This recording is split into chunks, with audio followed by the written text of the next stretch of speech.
Hello sa lahat. Ang title ng video ito ay Ang Testimony Ko, Isang Lalaki Minaliit Ako. So bago ko i-share ang testimony ko, gusto kong malaman niyo bakit nag-share ako ng mga experience ko tungkol sa mga lalaki.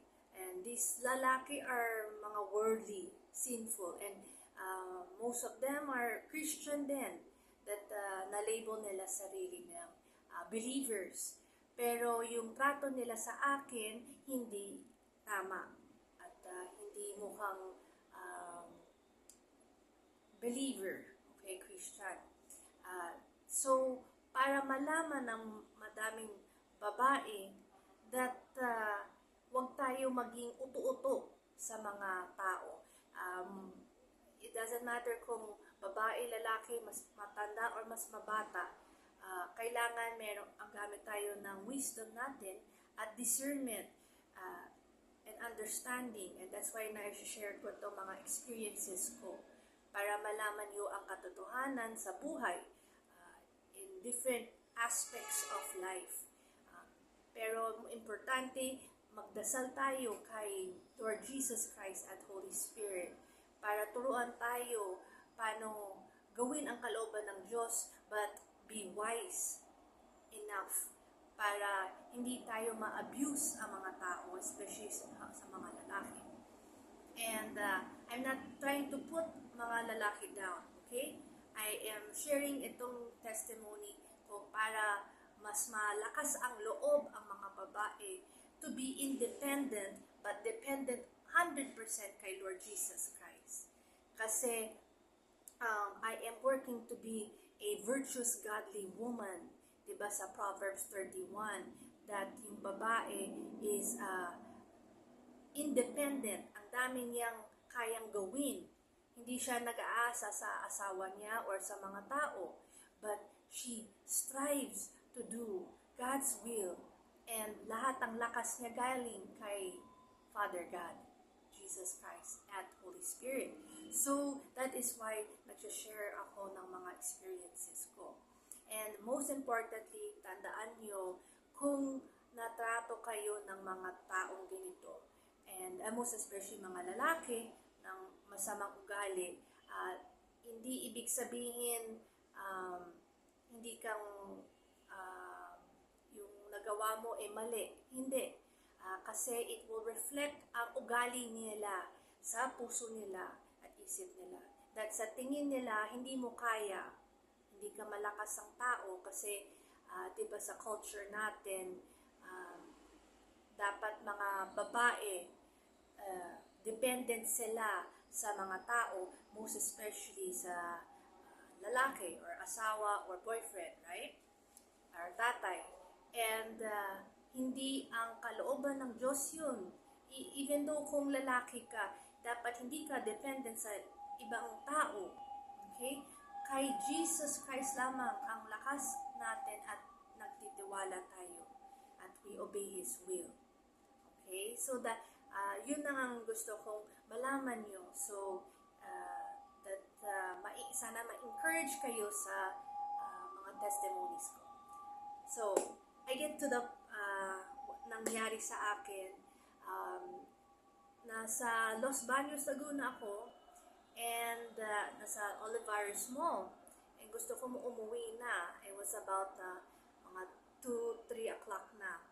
And hintay ako ng bus papuntang Manila sa Taft Avenue. Pero ang tagal.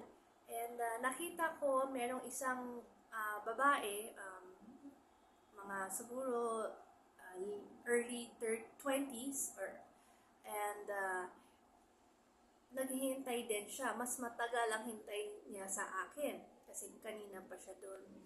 And so, na-approach ko kasi nainip na ako eh. So, sabi ko, Miss, ganun ba? Saan ang where are you going? And kasi sabi ko sa kanya, then na-explain ko that gusto kong pumunta sa Maynila, pero ang tagal ng bus, and mga buses doon papuntang Cubao. Ayoko naman kasi ikot pa yun. And it was a different day. I think it was weekday to. So, iba-iba yung schedule. And I was hoping merong PTEX or Loton, papuntang Loton. And sabi daw niya, meron, hintayin lang tayo. And so, when narinig ko yun sa kanya, na-encourage ako and I became happy. And so sabi ko, yeah, tama. Dasal lang tayo, God will provide. And then, I separated from her and merong isang lalaki lumapit sa akin. And itong lalaki, dissenting tao to malinis ang katawan, okay? Walang tattoos and mukhang yung who works in the city, like a businessman, but mga early 20s. And nausap sa akin, sabi niya sa akin, saan ka gustong pumunta? Tulungan kita. Anong bus dapat mong sakyan? And he kept talking narinig ko, gusto mong pumunta sa PTEX. So ito, dapat kumuha kang pang Loton, tapos ganito. And then sabi ko like, okay, salamat, for respect, okay? Pero feeling ko na crossing boundary na yun. Kasi first of all, hindi ko naman na gustong kusapin ng lalaki. He approached me, okay? And then, tapos, sabi daw niya, diba gusto mo pumunta sa PTEX? O, mag-LRT ka, tapos, sakay ka ng, baba ka ng Buendia, tapos sakay ka ng bus, papuntang PTEX. Sabi ko, okay, salamat, okay na ako, salamat, gano'n. And, nakita ko merong Loton na, and he said, oh, ayan na pala, ayan na yung bus. And talagang takbo ako. Ayokong makasama siya at makita siya. And then, kami yung babae were so happy that dumating na ang bus namin and we can go home. And so, that was anong nangyari. And the moral of the story is, lahat tayong mga babae, kailangan to be careful and aware sino ang nakakausap sa atin, especially kung lalaki. Okay? Kasi sabi daw ni Holy Spirit, nag-pray ako, bakit nangyari yun sa akin? And it was a test sa akin. At the same time, nakita ng lalaki kasi inip ako that wala pang bus and narinig niya, so ganun siya, chismoso. Chismoso. So, kasi ayoko naman kausapin siya. He approached me, right? And then, nakita niya babae ako, so na-assume niya, okay, that hindi ko alam paano pumunta back to Manila. Pero, alam ko na, noon I went back home. Same bus din, Loton din.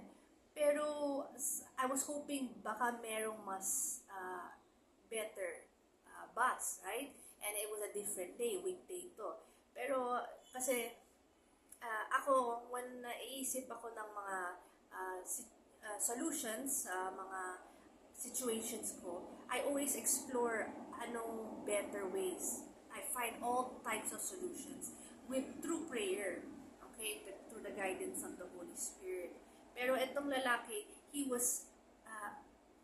he approached me para pakita sa akin na alam ko lahat, know-it-all attitude, okay, so prideful yun, at the same time, namaliitin niya ako kasi alam ko where to go. And sabi ko sa kanya, hindi, ayoko doon. And then, napilit niya pa sa akin. So, parang pakita niya sa akin, hindi mo alam ko. Mas maalam ako sa'yo.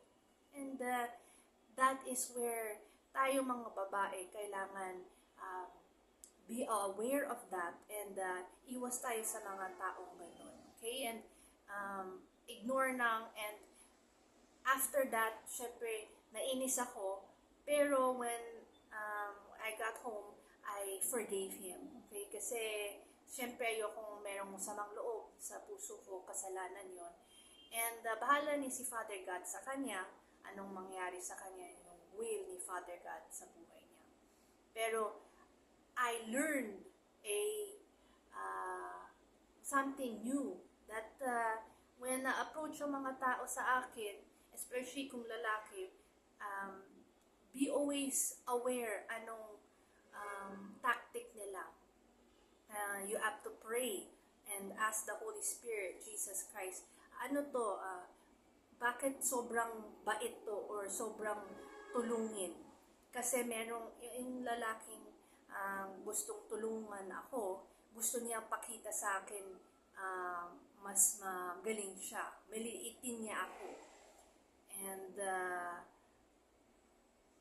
it's sad, you know, and ganyan ang culture natin sa Pilipinas that mga lalaki has to pakita sa kanila mga tao that meron silang alam, always.